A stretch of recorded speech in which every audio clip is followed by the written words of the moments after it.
महाभारत काल में अर्जुन के रथ पर महावीर हनुमान की अमर कथा।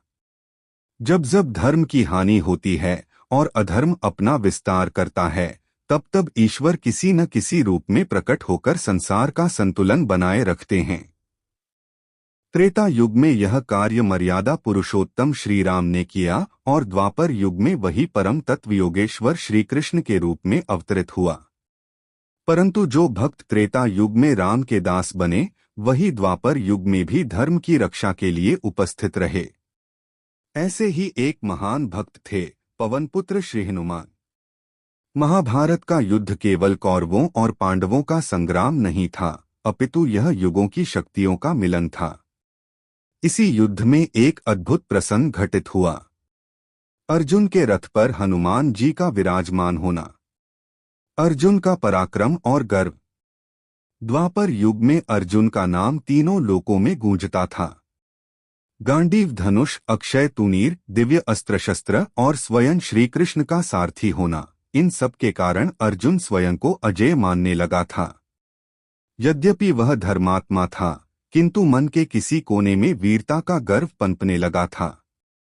एक दिन गंगा तट पर विचरण करते हुए अर्जुन ने कहा, यदि मुझे राम के समान अवसर मिला होता तो मैं अकेले ही समुद्र पर सेतु बना देता। वानरों की क्या आवश्यकता थी? यह वचन साधारण नहीं था, यह अहंकार का बीज था।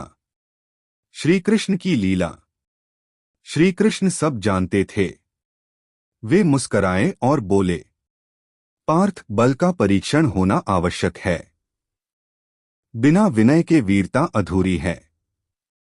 इतना कहकर वे अंतर्ध्यान हो गए। गंगा तट पर वृद्ध वानर। कुछ दूर चलने पर अर्जुन ने देखा, मार्ग में एक वृद्ध वानर लेटा था। उसकी पूंछ इतनी विशाल थी कि रास्ता पूरी तरह अवरुद्ध था। अर्जुन ने कहा, हे वानर, अपनी पूंछ हटा लो, मुझे जाना है। वानर ने धीरे से उत्तर दिया, वत्स, मैं वृद्ध हूं, तुम युवा और बलवान हो, स्वयं हटा लो।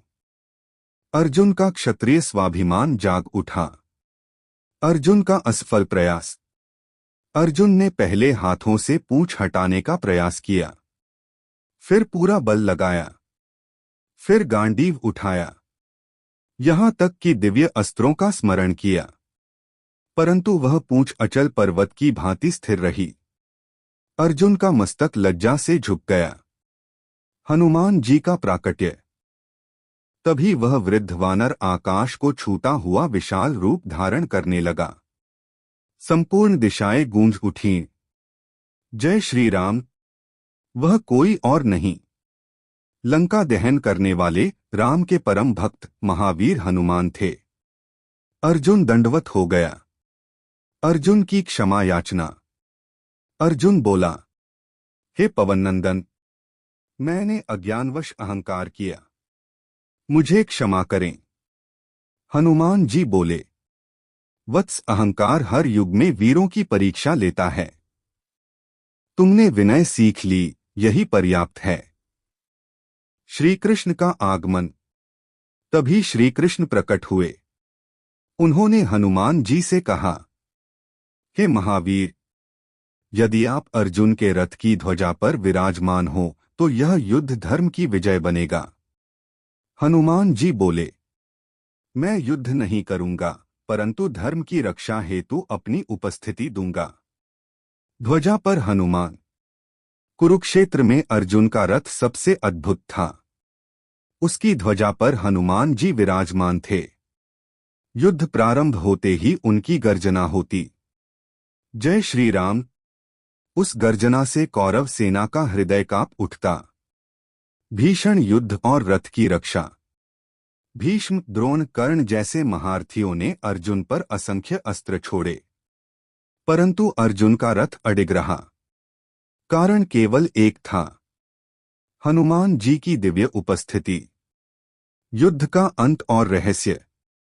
युद्ध समाप्त होने पर श्री कृष्ण ने अर्जुन से कहा, पहले तुम रथ से उतरो।